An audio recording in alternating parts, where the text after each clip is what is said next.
Dumating sa punto na hindi ko na alam kung sino ako. Pero hindi nagtagal, naintindihan ko na. Para makilala ang sarili mo, hindi mo kailangan makuha ang lahat ng bagay at maging perfecto. Kailangan lang malaman mo ang mga bagay na kaya mong gawin at hindi mo kayang gawin. Mga idol, pasensya na kayo, nabigo akong muli sa layunin ko na inaakala ko mapapasakin habang buhay sa kadahilan ng nahinto ko ang pagkukontent ng 1 versus 1, kaya ang taong lalayo sa'yo wag na habulin, masasaktan ka lang. Ang pisikal na sugat, dumudugo at mukhang masakit. Pero hindi magtatagal, gagaling din to.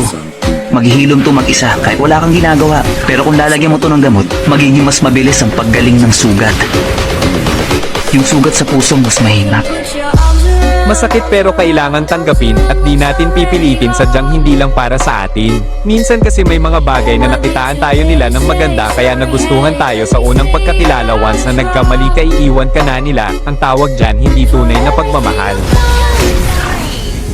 Dahil ang tunay na pagmamahal may pagtitiis at higit sa pagtitiis pag-uunawa sa mga bagay na kailangan intindigin.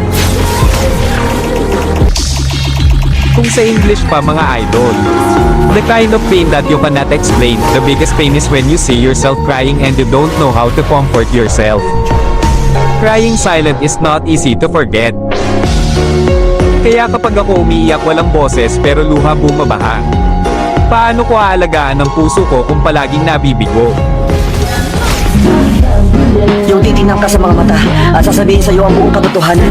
Hindi ko na sana kinailangan bumalik dito bilang talunan at saka magsasabihin sa iyo ang lahat.